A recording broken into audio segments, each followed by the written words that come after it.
Three, two, one, go.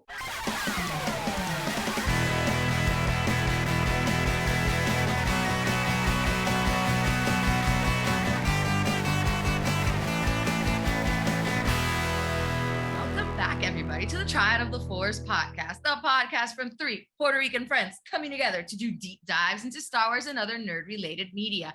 These are Cassian Fridays, released again on a Monday. I'm sorry, life happens. It's, deal with it.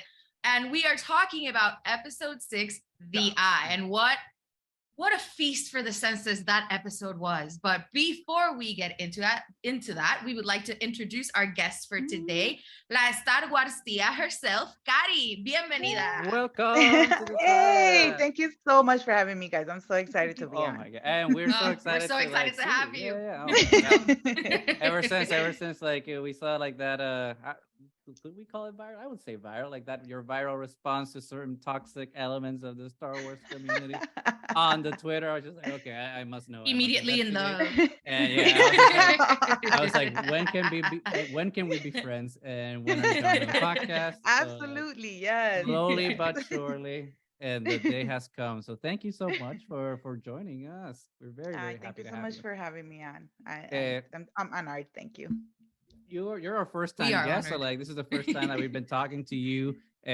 Most of the guests that we've had for Andor have been like repeat guests. So like a lot of like our audience have, we've done their interview a little bit. So like we've gotten to know them. So like let's do that here before we get started a little bit. And like our little interview segment before heading into Andor. Like we know, like you're obviously the queen of Twitter right now, or the auntie of Twitter, right? So it's La like, tía, the Twitter tía. La tía de Twitter. You're also on TikTok as well. So why don't you tell us a little bit, not just like your Star Wars history, right, but also like how you've been coming up here, like within the social media community. It's like you're an icon at this point. Oh my gosh. Listen, you're making me blush. No. No, but I think it's the truth. Yeah. I've always been a proponent of you know, being kind to other people and letting people be happy and stuff, and not raining on their parade. And I just kept seeing these people like being so nasty to others, just trying to enjoy stuff. And I was like, nah, I gotta say. And then I can be sarcastic and smart mouth. So I was like, let me use this for something good, Yeah. And and then from there, I mean, I do my TikTok is, I started off doing like little silly, just cosplay skits and stuff, and talking about Star Wars. But then and then it started getting into more, conversation and commentary and stuff, and then it took from there. And that, like, especially me, there was this one video that got me like there on TikTok was the video. Huh? yeah, it was me when Boba Fett came out. And people started calling him fat. Oh, well, now Boba Fett, when Mandalorian came out, the second season, and they're like, "Oh, Boba Fett." I was like, "What? I remember. Excuse me." So I went and did a video, and I just started like regañando. I started barking at everybody. You guys complain about everything. You complain about this. You complain about that. I'm just calling everything out, like everything that they like, the ridiculous stuff that they complain about. And that's where I got my tia from, because somebody in the comments was like, "Oh, that's it. You're my Star Wars tia." I'm like, yes, I am. That. I was like, Star Wars. I'm like, and I have to make it Latin. So, there you go, Star Wars tia.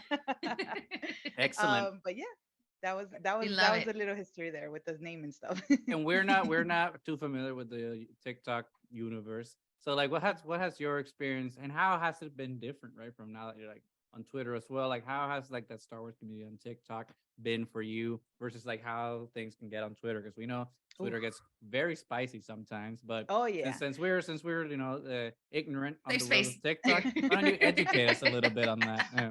Oh no, the Star Wars fandom never lets you down when it comes to being toxic in any platform. Like in any platform, okay? That's like both hilarious and sad at the same time. It is. It really is. Like I said, that's why all of my call outs on TikTok was because, oh my God, the things, that some of these people say, and the way they come at people are so disrespectful and disgusting, and you know the way they treated certain actors Yeah. from the shows and the movies Mhm. and stuff, and you saw that all on TikTok. Um and then I came on Twitter. I'm like, oh my god, these people just don't. It's the same thing It's the same. anywhere that Mhm. you are. But actually, like on TikTok, it has slowed down a little bit because we've like actually been trying to just kind of push them away, like with the call outs. But then we also Right. like, all right, you could talk to yourself now. Like we're just gonna Mhm. concentrate on us talking about what we like and the shows and people doing their cosplays and everything. But of course, there's moments of peace, and then something happens in Star Wars with the show or something, and it's like, like right Yeah. now, what's going on with Andor, the commentary about criticizing the show or using the show to put down another show, and it's Oh, that's a big like I one. said, That's a big one. Yeah, yeah, yeah. And yeah, we can talk about that once we get yeah. into Andor, because it's interesting. Like you can't have. Mhm.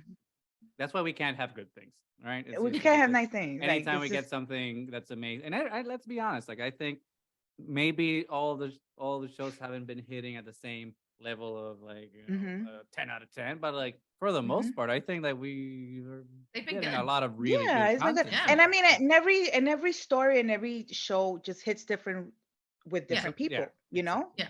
It's how you attach to it, what the emotional attachment that you have to it or to Yeah. the characters and stuff. Like for Hmm. me, Kenobi is still number one because of my attachment to, because I'm a like, you know, Vader, Anakin, Hmm. super stan, simp, thirsty. But so it has a very big emotional significance for me, the show. Yeah. And but with Andor, I'm loving it as well. And I can see that there, of course, there's certain elements from Andor that have, to me, are better, have been better than how they did it in the Kenobi show, but it doesn't ruin the Diminish experience of the other one. Kenobi for me. Right, right, right. Yeah. Yeah, exactly. Yeah. And You I can totally still agree. subjectively really enjoy something that objectively isn't that good. Why do you have to Yeah, rain on yeah, somebody's parade that I yeah, really enjoyed this, exactly. even though it's maybe not a 10? Leave me alone in my Hmm. enjoyment. Thank you. Well, Yeah, especially exactly. when you've also enjoyed the other thing as well. It's just like it's not Yeah, binary, you can like yes. all things. Well, not all things, but you can like other things and not have to make it a Hmm. competition. Like Yes, especially like exactly. right now, we've had She-Hulk, we have House of the Dragon, we have Rings of Power, we have Andor, So and like many good things. I've enjoyed them all I at different know. capacities, obviously, Yeah. but like Exactly. it doesn't Hmm. mean that I have to say, oh, Andor is Yeah. better than, because they're Not all Yeah, of them have yeah. to hit the completely same different way. shows. Yeah, Yeah, exactly. And I saw There's it's not a some so like battle. much good stuff. people were trying to compare like Andor to She-Hulk. I'm like, how do you compare They're those Right. two? completely It's different so things. different. One's Yeah. a Like it's comedy so different. and this is a Yeah. spy thriller. It's like Yeah, exactly. comparing Super Bad to the Jason Bourne movies. It's like Yes, apples and that makes no oranges. sense. Yeah. Because they were like, oh, how is it that She-Hulk has the higher viewership than Andor? Um, It's different. First of all, we don't know how the viewership numbers work because Yeah. Andor is hitting with a lot of people, Hmm. you Hmm. know, Yes. and sometimes people are not able to watch it on a Wednesday; they have to wait until the Right. weekend, or Hmm. and some people are able to watch She-Hulk on time. Like it's all different things, doesn't mean that the show is just better than the other one just because of viewership stuff. Yeah. Right. So, yeah. I mean, I think the final thing I want then to ask you about before we start, discussing like Mhm. this incredible episode of Andor is about obviously representation, and especially now we're in the tomorrow's the final day. Well, once this episode comes out, it'll be over. But as we're recording this, tomorrow is going to be the final day of Hispanic Heritage Month, and Mhm. obviously we are all big proponents of representation and equitable representation, and not just Star Wars, but all media and like. Mhm.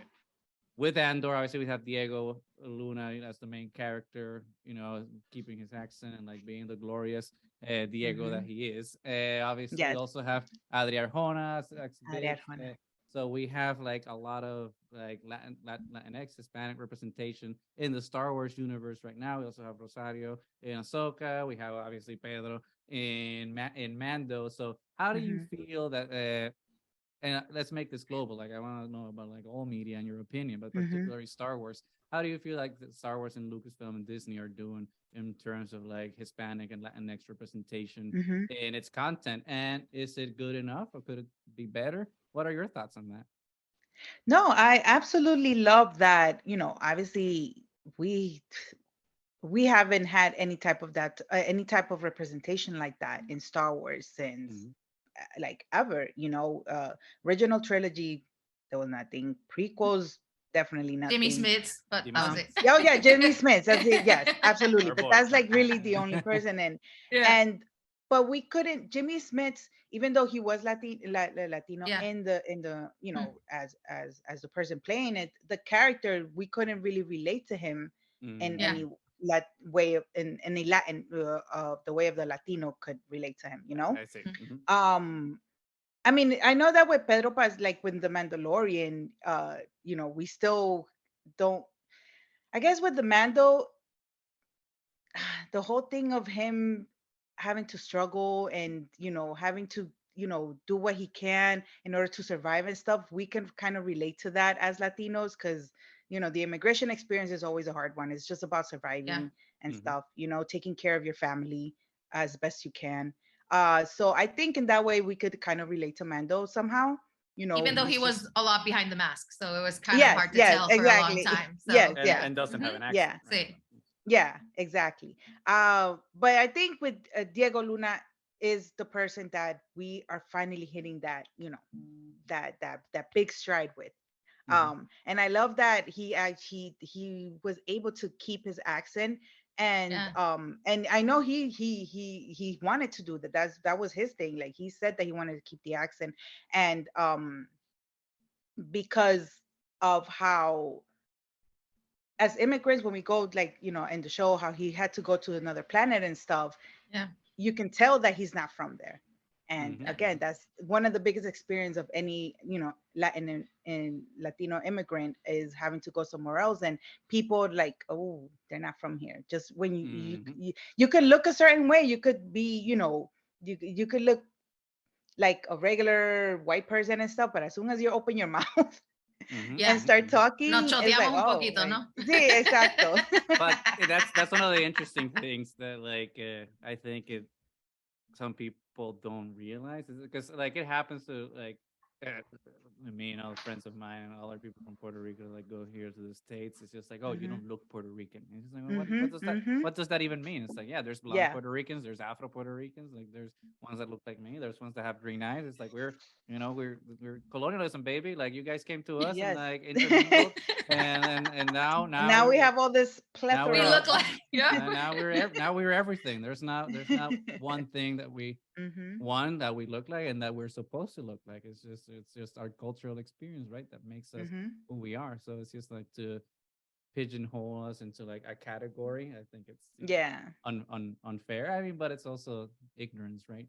From Yeah. from Yeah. Yeah. Yeah. from the place. So all we can do is try to like raise that awareness and keep doing what we're doing to talk about Mhm. representation and have our voices be heard to whatever capacity we can. And I think that's one of the beautiful things that Andor is doing through Diego and through Cassian's character of like trying to Mhm. not only like highlight the Latino man or Latino character, but Mhm. also the Latino experience. The Because I full think experience. Yeah. that's Mhm. the really powerful thing about Andor, that it's not just a spy thriller, but it's a spy thriller rooted like in a Latin man's experience through Mhm. displacement and colonialism.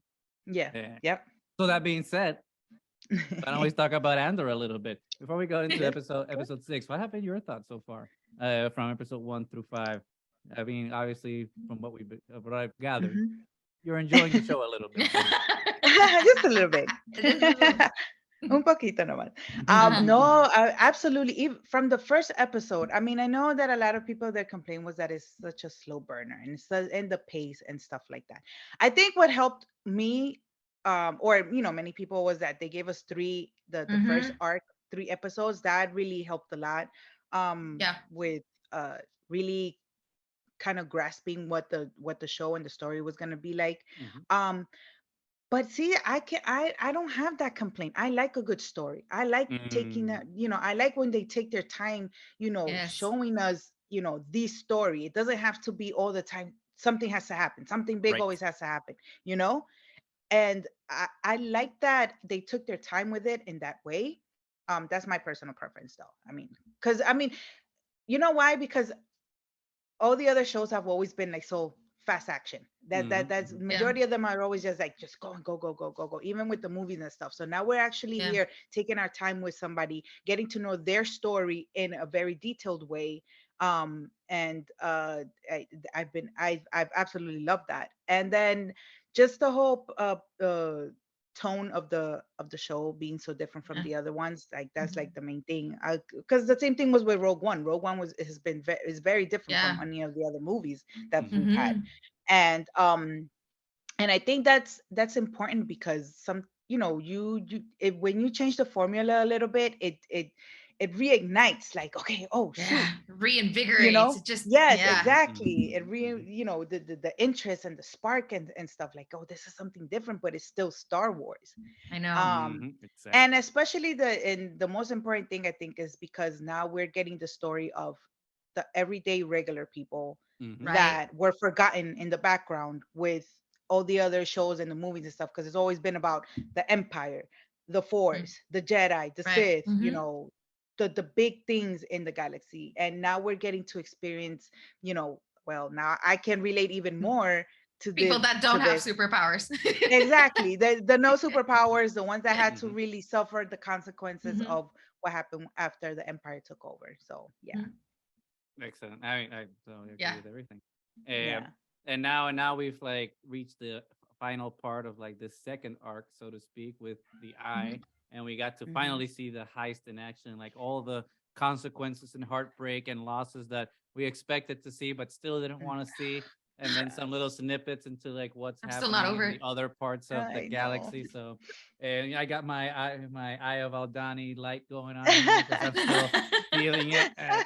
In memoriam. What In a memoriam. in memoriam, my sweet sweet boy. Rest in peace, Uh, Bobby. but let's start with first impressions. And Annie, what did you think like, of this episode? I mean, did it meet your expectations? It exceeded my expectations. Tell us I why. was from the moment that they even mentioned the Eye of Aldani, and we got a little bit of snippets of it, like in the trailers. I was so excited to see how they were gonna portray this on the show, and it Mhm, was just incredibly mind-blowing. So we can get into visuals later, but that was just insane. I mean, mhm. visuals and sound, because I wasn't expecting it to sound the way it did either, Right. so that was completely unexpected and insane. Yeah.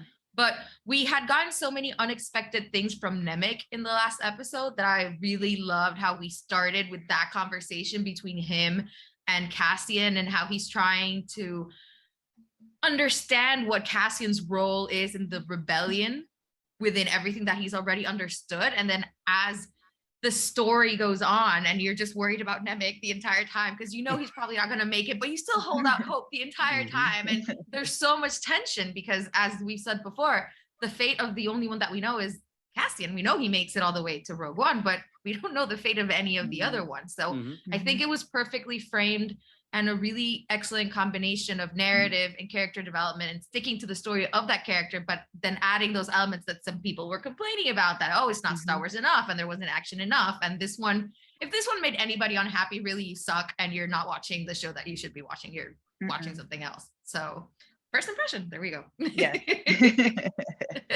¿Y qué pensaste, tía? Oh no, I completely agree with everything you said. I love the tension. Like the tension I know, it's is like, like so gripping. I was stressed Hmm. out the whole freaking time of yeah, the Same. from Yeah. beginning to Hmm. end. I was stressed out.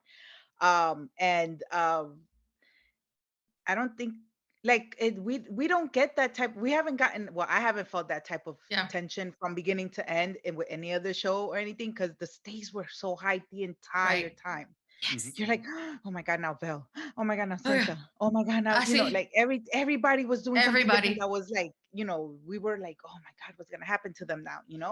And and again, they're taking their time and they're showing us exactly every single Hmm. step that each of them are taking, taking their time with what they're showing us, what they're their part in the whole heist was.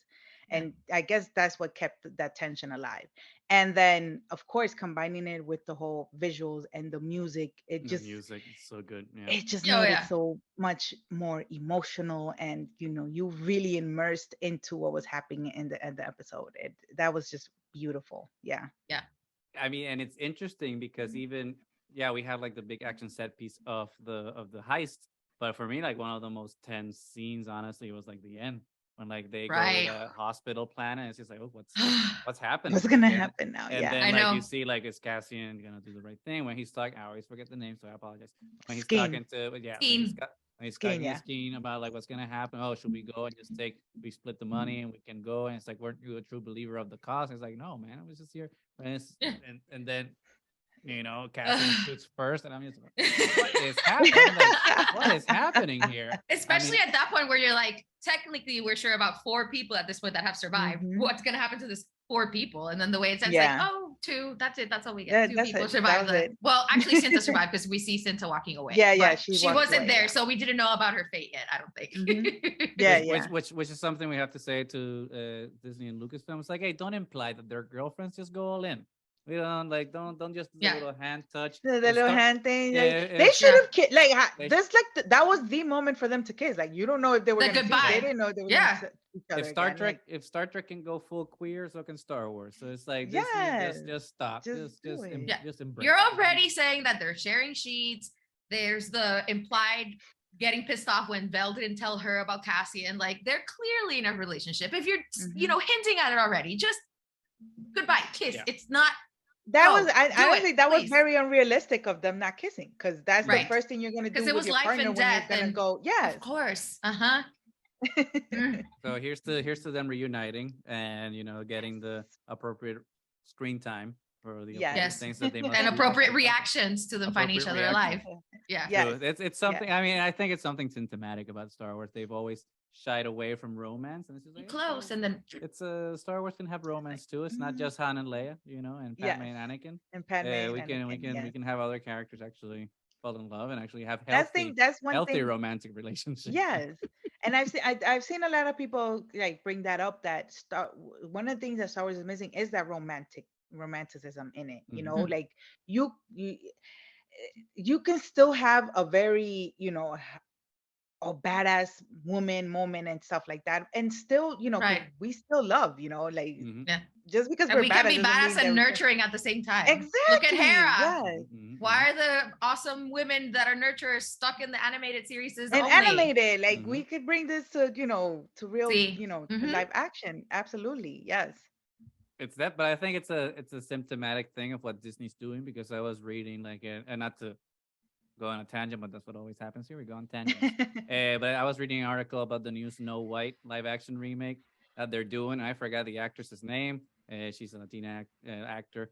But she was saying like, oh, this version of Snow White won't be like the original one. Like Snow White's gonna have Yeah. agency, and she's not gonna I be saw falling that for too. any man. And she's like, I mean, But why sure, okay, not? but You but can have why- agency and fall in love. And why- be on your own terms. Like Yes. She-Hulk did it. Hello. I know.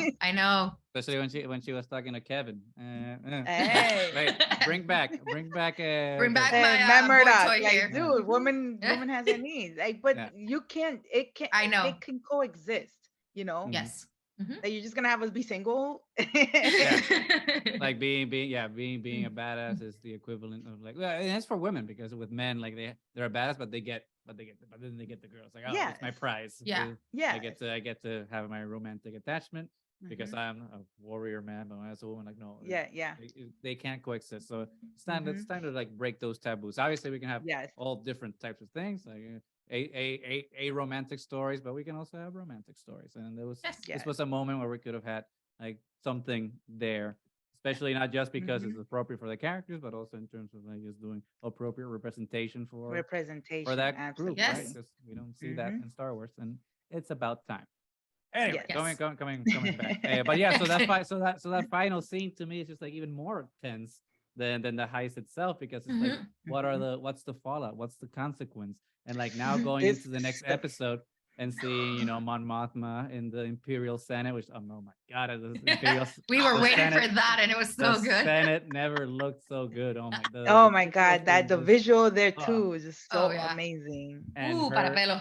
and her there just not being able to do anything with empty chambers, and like talking about the what's going happening with the Gormans, and it says that we know that's gonna be the reason that she leaves Yeah, the Empire, the but Empire. Yeah, and then Yeah. going back to Luthen's den of antiquities, and him just being like, okay, the rebellion's begun. It's like it's And just here. laughing. it's like the I show love that he just started starts now. laughing. Yeah. And it's such a Laughing. different reaction because one of the reasons that Mothma wasn't getting, I mean, it was probably half empty to begin with, but people were actively leaving because of the news of these rebel attacks. So it's kind of like both sides of the rebellion kind of clashing against each other because there's not enough communication. So she's trying to do this and is being interrupted by Luthen's scheme because it finally made the news. So she's super upset that she can't get anything done. But then you see him actively laughing like, we finally got on the news. We did something. We are relevant.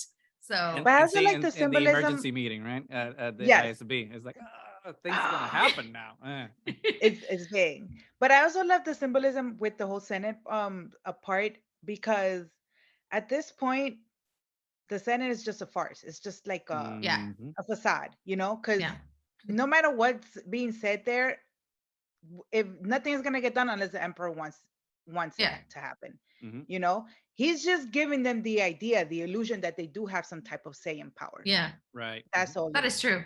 Yeah. That's all it is, you know. And I like that when we see the whole Senate just empty and Mama Martha just talking basically to herself. Yeah, and people just like on their cell phones, like we don't Yes. care, you know. Yeah, That's like, what they were whatever, doing. They're like, you know. yeah. Yep. But it Exactly. really reminds. I mean, but that's I think the great thing about this show, and we've talked about it in previous episodes.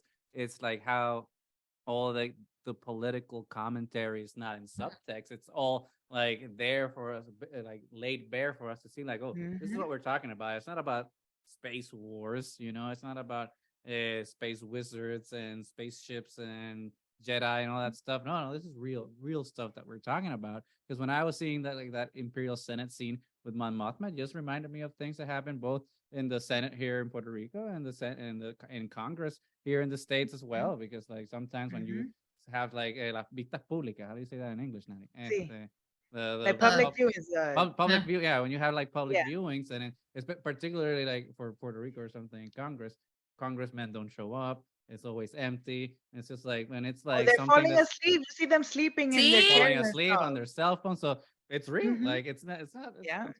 It happens in real life, and it kind of shows Yeah. the apathy that the people that are in power currently show to like the people that they're supposed to be serving. So like Representing. it's something that's just it's a mirror, right? Like the show is a Yeah. mirror, like the current events, and I think it's wonderful because as much as political as like the prequels and the original films were, like they were always under the veneer of the fantasy, you know. It's Yeah. very binary. It's like evil empire, good guys, blah, blah. So Mhm. like all of that Exactly. political commentary was there, but it was very subtext, and you just kind of like had to like find it. But Andor's just like, Find it, no, here it is. It's here. yeah. Here's the Boom. mirror. Look at it, and once Yeah. you look into it, you'll see the reflection of everything that's going on. So I think Especially with a that's the most character poignant like thing. Mon Mothma here, that we know that eventually she becomes the leader of the rebellion, but right now she's kind of like on the funding side and still actively trying to be part of the solution in a non-violent way until the point that she eventually gives up. And it's like non-violence doesn't work anymore. We have to actively rebel and be part of an actual revolution. So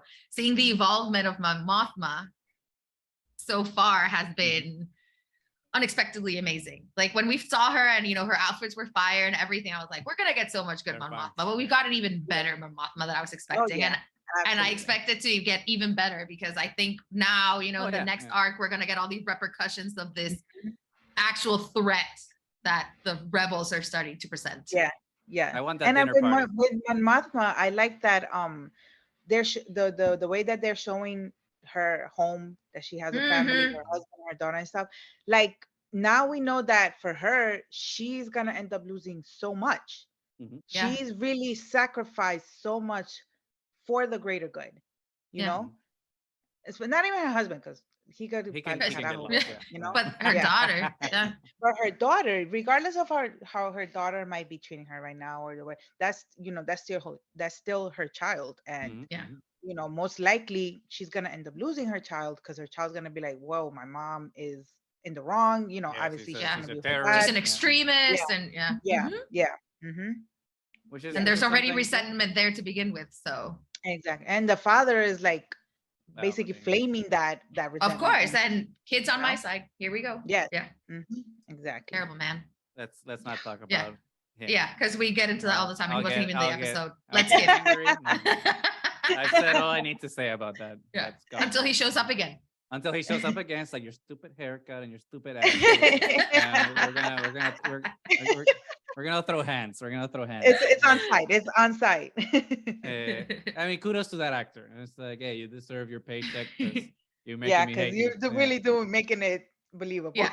Eh, But anyway, I kind of want to talk about, because we talk obviously because it's Diego Luna, and we start from this very kind of Latinx representation angle that we'd like to do, but we got to see the Dani people this time, and it's these displaced people. I love that they kept their language without you doing the subtitles as they did with the Qurani, and we see these new displaced people, and when you hear the Imperial man talking about them in such derogatory and horrible ways, almost like they're animals, like they're so easily manipulated, they fight amongst themselves, we don't even have to worry about them, and it's so historically based on how the conquerors speak about their conquered peoples, and I think it's so well done that we're getting it in a lot of different planets. It's not just like in Canary and Ferrix, we've now seen it in a third planet as well. So what do you think about that so far? Let's start with you, Tia. Oh no, again, that's just like you said, it's not just the, I think, Latin representation. There is any country that has had to deal with colonization, with people coming and interfering with their affairs, especially in such a way that is so violent, and it's just heartbreaking because you hear the when they were talking, and I was just like, I've heard that type of conversation about Latin countries, about our people, and it just makes you to this feel like day. That's to this day. Oh, absolutely, to this day. Like we're less than human somehow. Especially like when and like when the whole caravan was coming from Central America. The things that people were saying, that they were bringing all these diseases, and it's their fault that we're getting sick in the United States, and they're they're dirty, and I'm like, so it brought a lot of that sentiment out, just seeing that, because it's so close to the reality. It hit home. Yeah, that scene like made me angry because of that, because I'm like, we live that, we still live that, like that's something that still happens like to this day and age, like you were saying. And like when the hurricanes hit Puerto Rico, like some of the discourse that I saw sometimes on the Twitter of just like, oh well, why don't those people just move? It's just like, why would you just live in a place and like the amount of like vitriol, and dehumanization that like and otherization, right, that people do to like our community. It's just like it's disgusting. It's things that you would have expected to see from the British Empire, and back in the olden days when they were talking about their colonies, and it's something that is pervasive to this day, and it's really sad to like have to still have that conversation. And the way that they framed it was just like, it's just perfect in that sense. And especially for me, one of the poignant things about that scene was like how they framed the Aldani, right? Because then like all the garbs that they were wearing were very reminiscent of like Central and South American cultures, and they were speaking a different language, and all of these things that came together and then tied into like that manifest destiny, like US colonial BS, was kind of like, oh, okay, well, like anyone that keeps trying to deny that this show is trying to say the things that it's saying in your face, they're not watching the same show we are. Very delusional.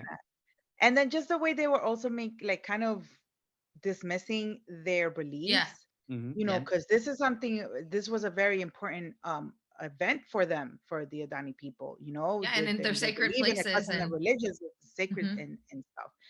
And again, the same thing just brings back how they've so many cultural aspects that we have lost along the way throughout the Mm-hmm. years because Mm-hmm. of colonization, because of, all these things, going back to, the indigenous Native American, I mean, not the indigenous, with their uh residential schools, Mm-hmm. the Mm-hmm. way that they Yeah. took the kids, they took away their culture and stuff like that. It's just, I love that there's so much uh to talk about when it comes to stuff like that in the real world. Yeah. And it's interesting because then we see like the different levels though, even within like the empire, because we see I forgot the what was his name? I Zero or no no no Dedra? no. Gorn. J-Hold, like the commander. I was Oh, the doing one all that. those Oh, comments. okay, yeah, yeah, Yeah. Yeah, he's like dismissing like all the religious aspect about it and whatever the Aldani, blah blah blah. But when you look at like the lower level, like Imperials that actually have to be stationed there, like yeah. they're actually like, oh, if you have to be stationed here, well, at least you get to like see this. Yeah. It's like such an Actually incredible excited thing. about it. So like Yeah. even there, like you see that disparity of like how you like get to like value certain things, which Mhm. is interesting because when you're empowered, like nothing has value for you because like you have everything. You can take whatever you want through whatever Mhm. means necessary. And the people that don't have that power, like the day-to-day soldier, like they still have the ability to like to some extent like empathize and see uh, the beauty in some of these things. So like Mhm. maybe that's something that hopefully all the people at the imperial base will see and be like, oh, maybe we should defect and join the empire That's and help the Aldani kind of reclaim their land so that they can see, you know, no. this I majestic think. spectacle. Which, oh my God, how what a Oh, beauty! Yeah. absolutely. But I think the Adani are so done because you Mhm. saw when they had the meeting with the Imperials. That Yeah.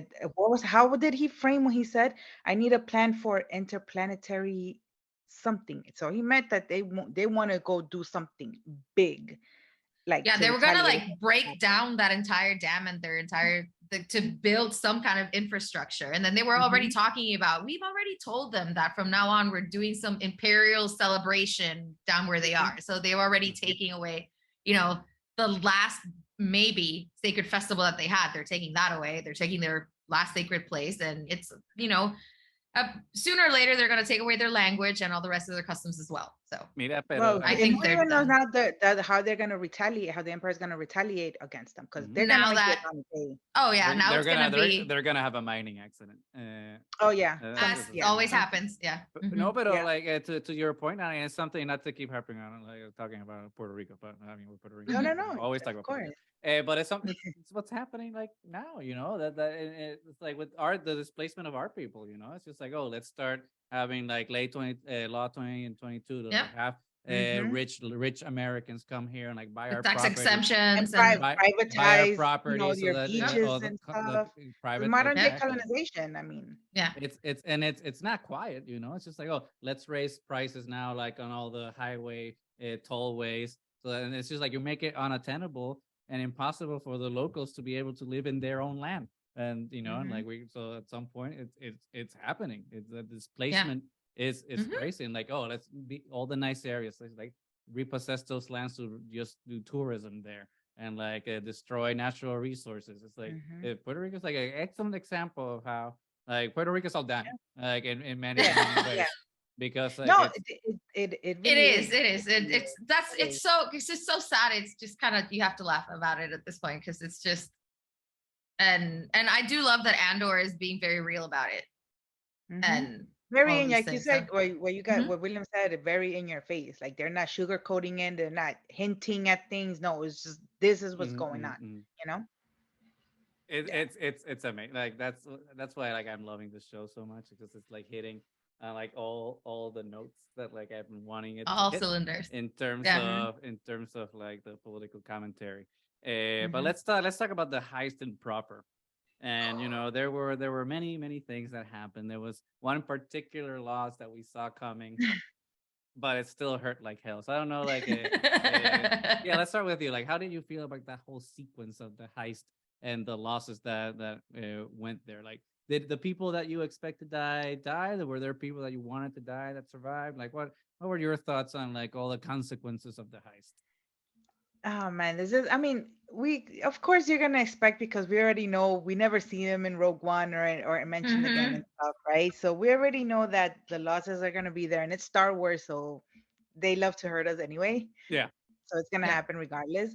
But man, I would have loved that at least because somebody made a commentary how the basically the only person of color that survived was like Cassian and Cinta, Hmm. and Yeah. then they killed off the other the other two black characters and stuff. And Yep. not only that, but those are the two characters that Defected. defected Yeah. Hmm. and they didn't get to enjoy what they did and to fight against what they what they left behind in the empire and stuff. And I would have loved for them to actually at least a little bit, Hmm. you could have killed them later on, but Yeah. it is Survive at least a couple more episodes. yes, Yeah. exactly. Right. But Yeah. It's like the curse of Rogue One. It's like if you're in something that has to do with Rogue One, you're going to die at some point. you're Yeah. done, it's You're done. dead. Yeah. But Namek, regardless, even if we knew that it was going to happen, of course it still hits so bad because How it happened he's is idealist. Yeah, exactly. It wasn't even because he wasn't somebody was shooting at him or anything. It was just It's like a a fluke random shot. accident. Yeah, it was just he like a got fluke crushed. He got accident crushed by the cause, literally. by the Like, Yeah. cause. Yeah, yeah. yeah. Somebody said on Twitter like he literally got crushed by capitalism, Yes. like Yes. because it was Yes. the money Yes. that crushed him. And I and saw and someone say something dumb on the. Sorry, I have to say you said that, and I saw some. People are idiots sometimes. Like just people like to nitpick and say the dumbest s- oh yeah, things ever. It's just like just think about what you're saying. Someone says like, oh well, is these characters just stupid because they didn't remember to just like secure all the money so that wouldn't Dude, happen. I'm you're like, running did away you? in the middle I'm of a like, life or death did situation you and being see the shot at. same seriously. scene I Really? saw? Like, did they have time? They were. We gotta go. We gotta go. They're They're shooting at us. shooting We at just us. gotta be out. There's a time limit because of what's going on outside with the Yeah. eye, and you can't like People, Yeah. yeah, I tell you, yeah. it's Yeah. just like, it's just people that are determined Secure to your just, cargo. it's people that are Yeah, determined because to we have just all the time in not the world. like anything or see it without any critical thought. It's just like, no, I made Hmm. up my mind to not like it, so now I'm just gonna find the things to start That's criticizing crazy because that there's people that actually hate watch stuff. Like yeah, how, why? Yeah. What is it that you're so miserable in your life that you just want to watch something just to find stuff to talk bad about, yeah, To go to and yeah, to therapy, criticize. Yeah. Yeah. to criticize it? Like that's the sole purpose. Anyway, sorry to interrupt. You were saying you No, no, were no. No. And just the fact that him being the one that gets crushed with when he's the one with the bigger See? ideals, mhm. The true believer, yeah. the true belief, like he just And the and truly intelligent one as well. yes, I had said that he would have thrived in Naboo and Padme would have Oh, loved him. see. Oh my god, I was like, Our He would have sweet been given darling all boy. the resources to, create all these inventions and design all these buildings and have all these treatises, and he would have been the mind of the ages. yes, But yes, here we go. absolutely. But and that's just showing us another reality of stuff of wars and all these things that happen in real life that we lose so much Yeah. the people that could have That been could do great things. great Yeah. End up minds. having to be soldiers or end up being dead because they don't have the Exactly. resources or Or the so opportunity, and yeah. they're forced into something that is not going to, enrich that. Endure at least. Well, Endure. hopefully his manifesto endures because he gave it to Cassian. He But gave it to Cassian. I think it will. No, I think that's what because Cassian is still not full in. Like he's No. still, about surviving, what I have to do for yeah. myself, even though it's just crazy how I love that they're showing these two sides of Cassian. Because even Yeah. though he's being selfish, he's also being righteous Yeah. and like what he Mhm. did with Yeah. Skeen. Like, yeah, he Yeah. killed him, whatever. He's But he being like deserved it. opportunistic, but at the same time trying to do the right thing. And I think Yeah. Nemec realized that right from the beginning, because even when Nemec keeps finding out like bad things about Cassian, I think he intuitively found something honorable in Cassian and kept believing in him. And he's the one that he met for the least amount of time and is the person that he entrusted with his manifesto. Yes, Mhm. with his Mhm. manifesto. And I think that's what's gonna obviously complete because I think him, Cassian hearing these stories from these different people why they decided to rebel, Mhm. kind of like it's staying with him, like, oh Yeah. shit, okay. But I think once he starts reading that manifesto, that's Yeah. just gonna be like they killed Nemec, Yeah. and he's gonna get mad. Right. He's I gonna get see. so mad. Especially after the connection that he has made with Nemec, because Nemec saved his life. He was Yeah. almost shot, and Nemec is the one that shot the guy that was going to kill him. So there was a connection there. And you can see during the heist that there was already a protective element over Nemec, you know? Mhm. So, and that scene was, as you were saying, it was so rife with tension. Like, I mean, from the beginning, when you don't even know if Vel's going to go ahead with it, like, call it, are we going? Is it not going? You know, when they first, you know, the engineer pulls out a gun on them, so you think it's going to go wrong right off the bat. And then the fact that they got called in regardless, even though they try to call off all the hubs, you see the TIE fighters go out in the middle of the eye, which was just, and I love TIE fighters, and to see them again from the inside was from the inside, so yes. good. And just the way they were, the color of the eyes was shining under, See. like the whole visual thing was. Oh my You know, God. it's It was visually genius. stunning. Yes. Again, it's like it's one of the, I think the great thing that like all new Star Wars is doing is like giving you things that you've seen before, but a little different. And it's different. And that little difference just makes it like it's like as you're seeing it for the first time, because yeah, we've seen TIE fighters since like A New Hope, but like now we're seeing a completely different environment with all the greens and the shooting stars and the colors and like the visual effects and the like you were saying, the sound. The sound. It's just like makes when them, that the moment when they came and he swooped low on them. Oh yeah, terrifying. That first time I jumped and I was like, whoa, that was like, so oh good. my God. And I've always loved the way that TIE fighters sound, but they've just elevated that into something very just like right visceral. Yeah, you feel like you were there. It's like you had to hide, you know? And then they made that with the eye too. The first time you see one of the falling stars, I was like, this is not falling stars. This is way above and beyond this. The first time you saw one and the sound that accompanied, it's like, I wasn't expecting it to have, you know, this much impact on all the senses and for it to be such a smorgasbord of gloriousness. So when they're actually gloriousness, I like that. So when they're actually, you know, flying away and you're freaking out because Nemec is crushed and you have no idea what's happening, but then you're kind of overwhelmed by the, again, gloriousness of how it actually starts to make the shape of the eye with the horizon and everything. So you see where the naming of it comes from. And you're still thinking, oh, maybe Nemec will survive it. He made it in. Okay, he got crushed, but he's still breathing. We pulled him out. We gave him adrenaline. Somehow through all of that, because he couldn't even feel his legs, manages to get them the coordinates on how to leave. He did good. That out of the whole episode, that was my favorite part of the whole episode, because first of all, Nemec is using his last strength of life to make sure that he does his job and gets them to freedom and helps them out. And just the emotional of like climb, like it's just so much. And then being like, what are you talking about? I'm going into this. Just listen to me. Climb and then dive and all of that happening at the same time with what you're seeing outside and then the music on the other side. It was just a whole bubble of different emotions happening at the same time, and just and then, you know, I'm sure, I don't know if you probably saw the comparison of when K2SO in Rogue One told them climb. I was like, oh yeah. Why are you doing this to me? Stop making me cry. Yeah. It's like it's Star Wars. Stop. Yeah. And then you keep on holding on to hope, because as soon as they're trying to have that fight, do we go to the hospital? Do we keep going? And Cassian doesn't even hesitate. It's like, tell me where to go to the doctor. We're going. And I was like, thank you for doing the right thing, Cassian. Yeah, and when that happened, I'm like, our boy's gonna make it. Look, I thought so too. He's going to doctor. I was like, we did it, like Star Wars. And they're operating on him. And it's like, and Mr. Quad Paw there, like, he's got 4 hands, so he's gonna. And I was like, yeah, that's like having 2 surgeons at the same time. We're good. He's gonna be fine. Yeah.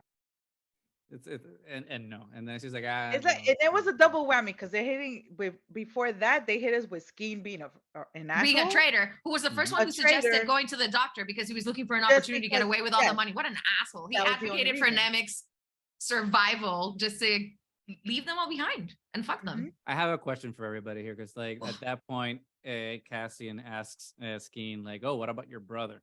And then like he replies, I don't have a brother. Do you think that what he meant was like, oh, well, they killed my brother, so like I have no brother anymore. Or that the whole story was fake. And I was like, I didn't have a I brother. think the whole So story was fake. I agree I with think Tia. the whole story, and that really hit with Cassian, cause Yeah. he's out here looking for his sister. He has a real story of his sister having lost Yeah. his sister and wanting to find her, and then this one over here just making up shit so he could take an opportunity to like for himself. Like, yeah. oh my god, And take my he's mother.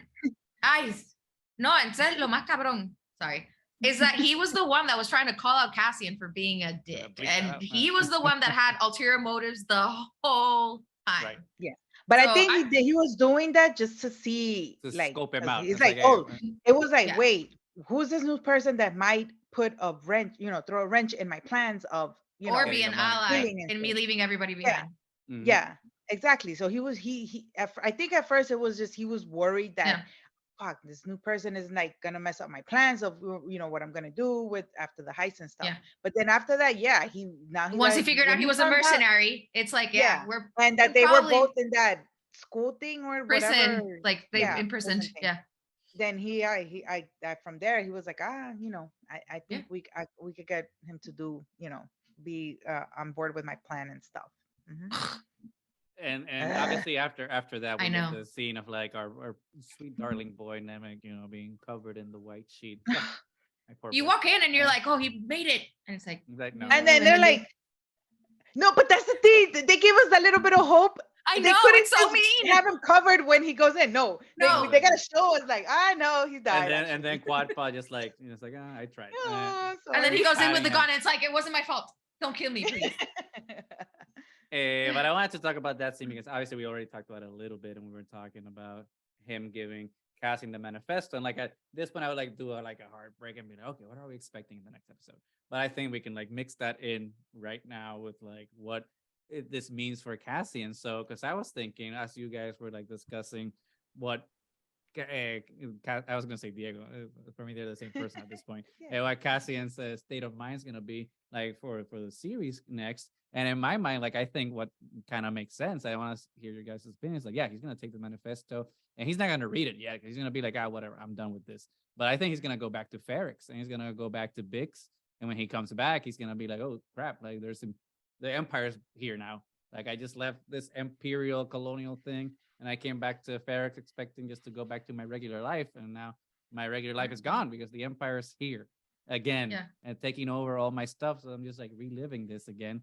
And Biggs is going to be like, hey, you idiot. No, okay, we have to fight. And that's when he's going to like read the manifesto again and be like, oh, crap, my sweet boy was right. I need to join the fight in earnest. But that's just me spitballing based on like what you guys were saying, which I thought was like, excellent. So what do you guys think is how is the manifesto and Cassian's journey gonna go as we move forward in either the next episode or the series going on as a whole? No, like I agree with what you said. Again, at this point he's still about survival and just doing what he has to do. Probably right now he's also thinking about his Marva, his adopted mom Marva, like getting back to her to make sure she's okay. Yes. And of course Biggs, trying to get to Biggs, make sure she's okay, because he knows that he left a whole mess when he left Ferrex. So that's probably his number one worry. Yeah, that's his number one worry right now for sure. And maybe I'm gonna use this money to try to get them out of the planet and go somewhere safe and stuff like that. Again, it's still gonna be about the just looking out for himself and the ones that he loves. And but then he's gonna see what's happening with the Empire now, full on, crushing, like, just like being there full force in Ferrex, and he's gonna be like, oh nah, what's going on? Nah, they're being f this shit. like let me see what Nemec has to say about this. What can we do about this? He's gonna start realizing that he can't just sit on the side and just be fighting for himself and just his. And then another thing to add is about him looking for his sister. Like that's still there, and he's gonna have to realize that he's gonna have to make that, a lot of sacrifices. One being not being able to, keep on with the search for his sister, unless they do that in the second season and somehow it all intertwines together. Stuff, yeah. But yeah. Nani, what do you think? I actually don't think he's immediately going back to Ferrex. because I think he will have, now that he has more money, so he has more access to resources, I think he'll do his research and find out that it is occupied now and he's already a wanted man. So I don't think he would want to bring trouble onto Marva and Big Sis' neck. True. So I think he would either try to go and find some allies maybe that he made when he was journeying with his mom and his dad before, because we know they were doing things before. Yeah. Or he might try to continue on the search for his sister, which is what got him on the whole journey to begin with. And now, again, that he has more resources, he might try to make new contacts and try to find more access to her. So I think we are going to make it to Ferrix eventually, but I don't think it's going to be in the next arc. I think we're going to see a lot more from Mon Mothma and Luthen having to do with the repercussions of this rebel actual, you know, being acknowledged, because Deidre was already like on the tail of things are happening, and now she will have evidence that, look, I was telling you that this is happening. Was right. So I think, so I think there's going to be some acknowledgement of Deidre and being on the right track, and Cyril's going to join forces with Deidre, because probably. He's going to be because he's obsessed with Cassian at this point. Yeah. So now he's going to join in at some point. So I think it's going to start that active manhunt for Cassian now that we're going to think maybe that he was involved with this. And I don't know. I think we're just going to see maybe some new characters, and maybe during his travels, Cassian will get bored and start reading through the manifesto and start seeing all these things that maybe he's thought about before, but hadn't wanted to acknowledge because his main focus was survival. But now that it's gone beyond that, because he has to admit at this point that it has gone beyond that. And he had from the beginning a little bit, even when Nemec would say to him, oh, you're just going to take it? Do I look like somebody who's just taking it? Am I just doing it for the money? This is a life and death situation. I'm doing it for the money, but there's other elements behind this. So I think we're going to see more development before he goes back to Ferrix. But we'll see. I'm ready to see what happens next arc. I'm enjoying it so much. And yeah, we still have a lot. We still have a lot of Andor to talk about. And that's one of the cool things I think that they've done with the marketing of the show. Like all the trailers so far, like have only shown us up to now, basically. And we have seen snippets of like Saw Gerrera and like stuff that are obviously we don't know in what context at all. But like not a lot. So like everything moving forward is just like new territory. So like now everything's gonna be like, okay, it's unexpected. What's the next thing that's gonna happen? So it's really, really, really exciting. But as always, I mean, we could always be talking about this for the longest of times. There's just so much to talk about. But unfortunately, we have to wrap it up for today. Until next time when we talk about episode 7, The Force Awakens. I mean, whatever they're gonna call it. But before we leave, EstarGuarsTía, thank you so much for joining us. Thank you so much, guys. This was awesome. Why don't you share like where people can find you on the socials? I know you talk about other things beyond Star Wars. I know you're a big Lord of the Rings and Rings of Power fan. So if you want to talk to plug anything that you're working on right now so that people can find you. Yes. Basically, so Twitter and TikTok is my name is EstarGuarsTía, and then Instagram is Kari, Kari Skywalker. And yes, I'm a huge nerd of everything, you know, Marvel, DC, Star Wars, of course, House of the Dragon, Rings of Power, and all fantasy and sci-fi and stuff. So you guys can kind of find me there, all types of different content, silly, a lot of simping and thirsting, and it's fine. Yes, that's one. It's all good. And, you know, commentary and calling out the toxic bros and toxicity whenever I can. So please continue, because not only do you do that, but you do it in a way that's like fun, refreshing, but still an awesome takedown. So it's always a beautiful thing to see. So please. And still actually respectful. Yeah. Unlike what they do.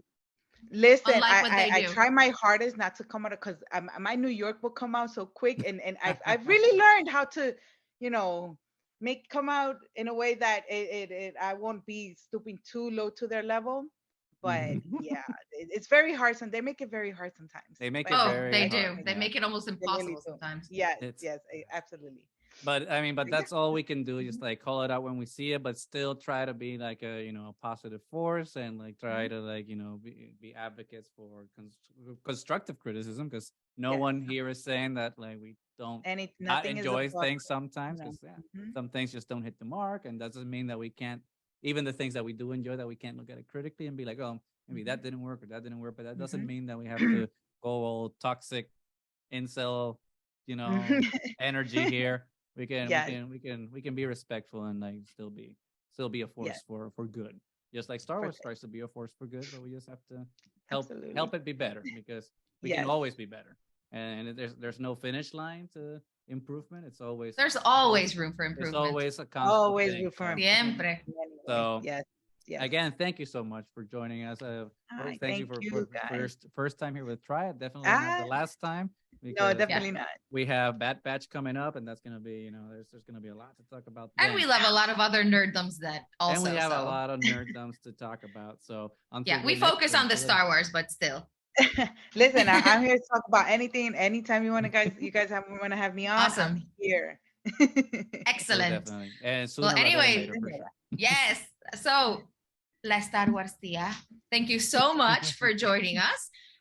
We will let you know next time. And I would love to, dedicate this episode to our lovely boy Nemec. In memoriam, as sadly he was having trouble sleeping, at the beginning of the episode, and Cassian told him that you will sleep when it's done, and now he sleeps with the angels and with all of us that love him in our hearts. So in our hearts, yes. Nemec, sweet dreams, and your manifesto would be spread. It's like Sarah McLachlan's song. It's just like, it's like in the arms of the angel. We will definitely spread his message far and wide. Yeah. Yes. We love you, Nemec. So until next time, we are Triad of the Force. Thank you for joining us. You can find us anywhere that podcast can be found. Just search Triad of the Force and you will find us. So just like, subscribe, comment, let us know if you like us. Let us know if you hate us. It's all good. Just hate watches. As long as we get that engagement. Hey, listen, the views. They could do clickbait, so can we, So can we. So until next time, may the Force be with you.